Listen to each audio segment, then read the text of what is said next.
Praise the lord brother.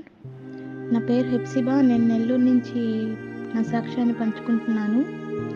నా సాక్ష్యం ఏంటంటే జనవరి నెలలో మీరు కండక్ట్ చేసిన 21 రోజుల ఉపవాస ప్రార్థన దాంట్లో నేను 5 డేస్ మాత్రమే పాల్గొన్నాను. సో, ఎందుకంటే మొదటి నెలలో సంపూర్ణ రాత్రి ప్రేయర్‌లో నేను ఏకీభవించాను బ్రదర్. మార్నింగే కొంచెం హెల్త్ ఇష్యూ వచ్చింది. సో, వామిటింగ్స్‌కి హాస్పిటల్‌కెళ్ళాను.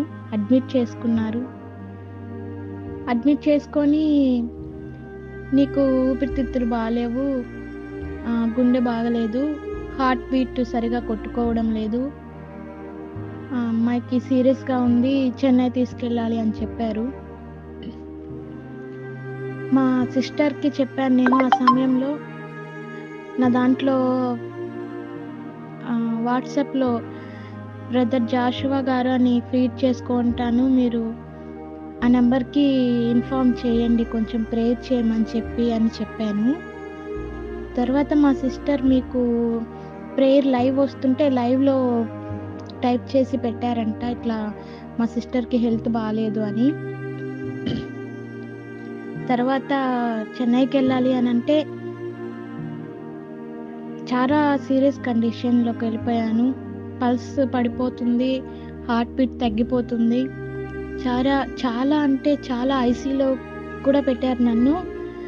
సో, అప్పుడు ఇంక దేవుడే నాకు అన్నీ. ఎందుకంటే వాగ్దానం చేసినవాడు నమ్మదగినవాడు కనుక ఆయన నాకు వాగ్దానం చేశాడు. డిసెంబర్ 31 నైట్ అందరూ వాగ్దానాలు తీసుకుంటుంటే, సో నేను కూడా తీసుకున్నాను వాగ్దానం. నేను ఎప్పుడు ఏది అడిగినా దేవుడు నాకు నేను అడిగిన దానికంటే వేరేదే ఇచ్చేవాడు. నేను చాలా బాధపడ్డాను అప్పుడు. ఏంటి ప్రభా, నేను ఒకటి అడిగితే నువ్వు ఇంకొక వాగ్దానం ఇచ్చావు అని. ఆ వాగ్దానం ఏంటి అనంటే, నా వలన నీకు దీర్ఘాయువు కలుగును అని. సో, నేను అప్పుడే అనుకున్నాను, నేను చాలా బాగానే కదా ఉన్నాను, ఎందుకు ఇలా వాగ్దానం ఇచ్చావయ్యా నువ్వు నాకు అనేసి.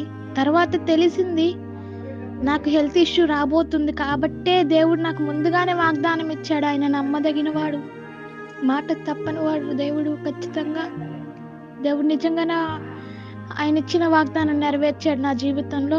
ఎవరైతే డాక్టర్లు చనిపోతుంది అమ్మాయి, సీరియస్ కండిషన్లో ఉందన్నారో, సో వాళ్ళే అమ్మాయికి ఏం లేదు అని చెప్పారు. మేము ఇప్పుడు ఇంటికి వచ్చేసాం బ్రదర్.